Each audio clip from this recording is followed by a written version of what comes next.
people doing trades when I'm asleep, bro? Like I'm waking up to news and shit like that. Like I can't even report this shit. Like if somebody's gonna report NBA basketball news, it oughta be me. It oughta be Bam time.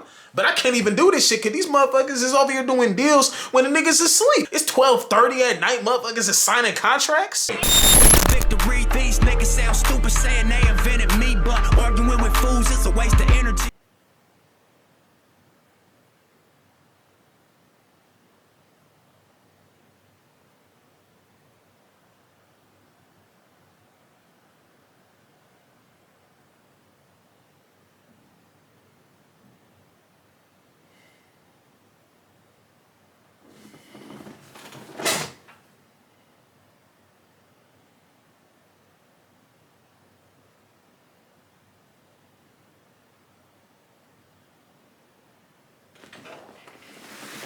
This shit is actually real. Klay Thompson's gone. I thought it was cap. I didn't think it was real. I've been seeing all type of stories, sideline sources, posts and stuff. I didn't believe not one word of it. I said, man, y'all been saying this for the longest. I'm not about to believe anything until I see a post. I mean, not even until I see a post, till I see confirmation. And why these people doing trades when I'm asleep, bro? Like I'm waking up to news and shit like that. Like I can't even report this shit. Like if somebody's gonna report NBA basketball news, it oughta be me. It oughta be Bam time. But I can't even do this shit because these motherfuckers is over here doing deals when the niggas asleep. I'm over here in the bed. It's 12:30 at night. Motherfuckers is signing contracts. Why we doing that shit at night? To keep the social media down? You know, Bleacher Report. If I don't see it on Bleacher Report, I'm not believing it. There's a lot of, even on Bleacher Report, some stuff I'm not really going for, but that's way more reliable than all these other sources and all this other bullshit. But the fact that the Paul George one, like, we're not even going to talk about that one like that because I'm going to tell you right now, the Sixers aren't going to get, I seen Jeff Teague said the same thing. The only difference between, he got to do it before he got to get in front of the camera and say it before I could. I was, like I said, this shit all happened when I wasn't available to record. I didn't have my camera with me. I had my phone with me, but let's be honest, I can't use my phone for this. I couldn't post it. So, yeah. They're not going to get past Boston. So we're not even going to really talk about the Sixers like that. Times have shown in the last 3-4 years that it takes more than having star power to win it all. You know what I'm saying? And I've already said Paul George is more skilled than 95% of the league, but he don't play like he's 6'9".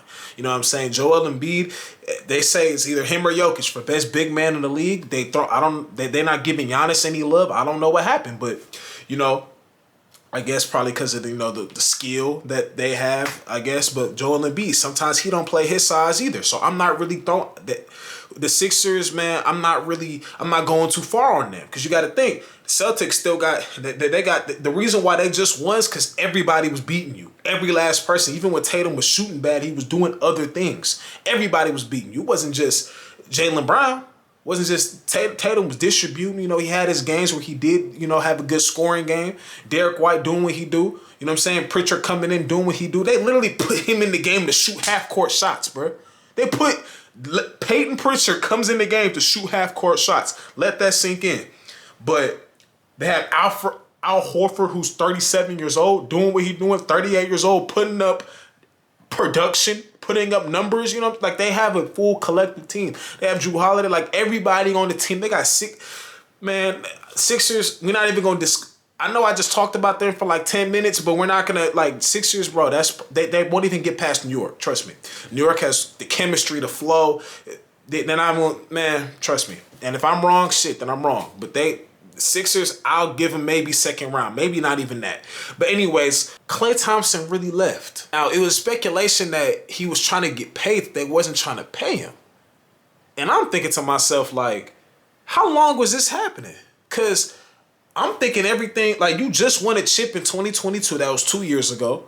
Then you come 2023, you get to the second round, lose to the Lakers, lose to Bron and them. Of course, you're going to lose to Bron. We're not holding that against you. But anyways, we're not talking about that. But then the next year, you lose in a play-in. So, and you got rid of Poole, who was the replacement. So I'm just, Klay, he didn't have a good year. He hasn't had a good year, So But Steve Kerr talking about, we want him back, da da da da. So something's telling me it was something going on behind the scenes that we just don't know about. Richard Jefferson reported something today like, oh, him and Klay had a conversation about them not paying. This is a Christmas Day game. Klay saying that tell them people to pay me. So I'm like, damn. But the reason why, I'm not saying Richard Jefferson is lying, but the reason why I kind of called into question, because Klay told you that on a Christmas Day game. Not like, obviously you kept the stitch slip. You didn't tell anybody. But Klay Thompson, he really said that? Like, that mean that mean he been thinking about stepping out the door. I just didn't think that they was gonna do this after 4 championships. Steph Curry told Draymond, we ain't done.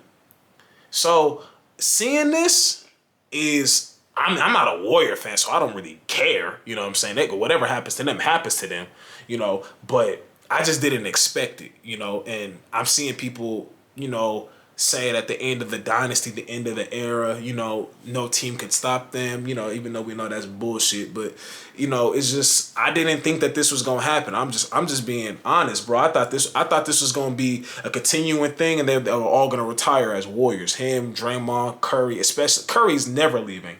Now, if Curry were to leave, oh my God. Like, if Curry were to ever even consider leaving the Warriors, because I've never heard Curry in any trade talks or nothing. And Draymond even said there's only one person on the Warriors who's untouchable, and that's Steph Curry. So, now, Klay Thompson with the Mavericks.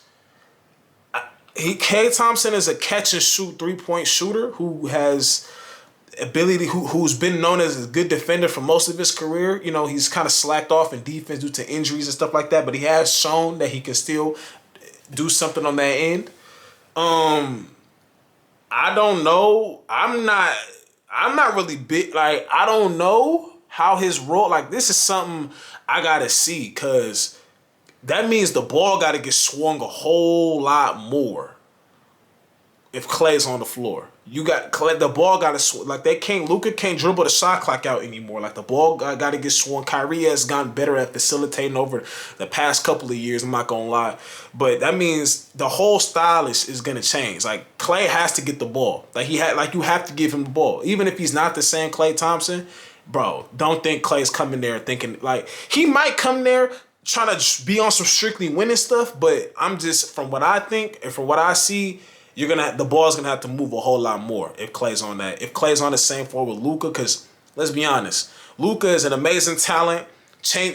Plays at his own pace. Nobody plays. Him and Paul George have that in common. They play at their own pace. Luka's smart, see over the defense, all that. Very high IQ basketball player, liability on defense. He's shown when he tries that he can actually be okay on defense, but we don't get that from him often.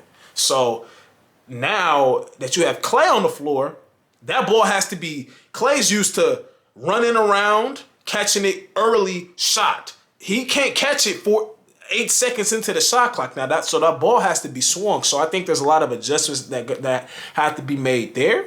I'm not gonna say what they're gonna do, because this is what we do every year. We said this, y'all said the Suns was gonna go to the finals, didn't go. Y'all said, who else? Brooklyn, even though there's injuries, you could throw that in there, didn't go. Like, Clippers. The biggest mistake Kawhi Leonard made was leaving Toronto, and I'm gonna say it again.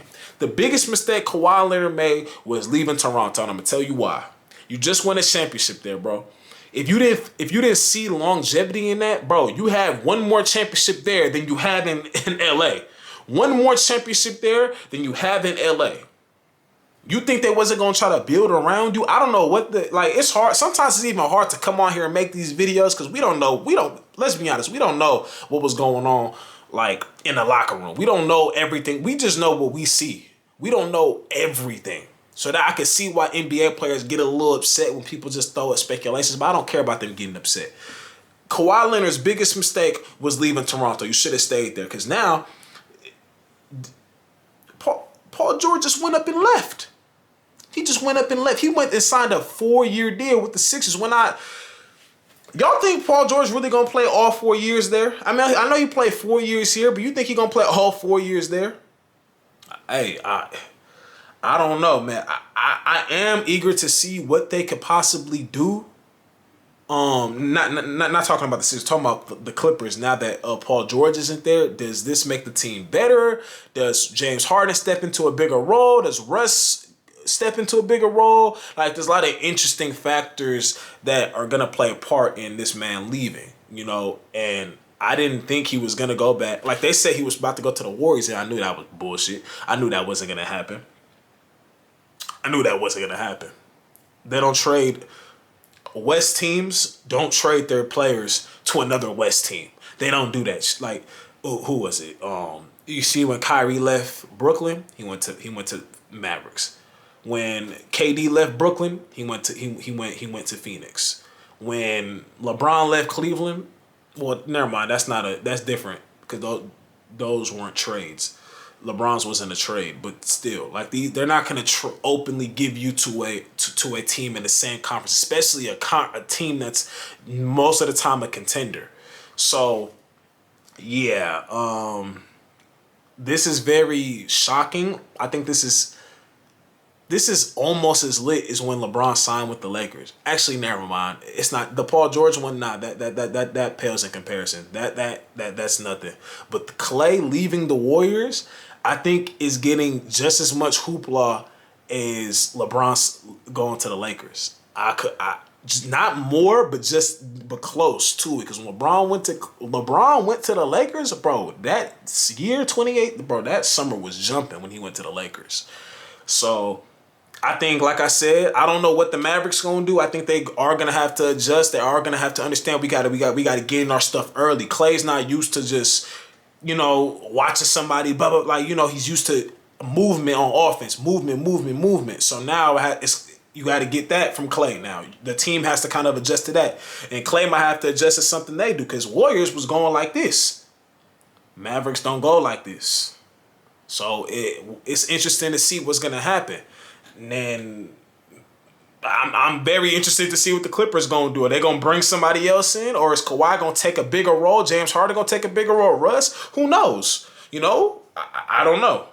We're gonna have to stay tuned on the next episode of NBA DBZ. No, I'm just playing. That was bad joke.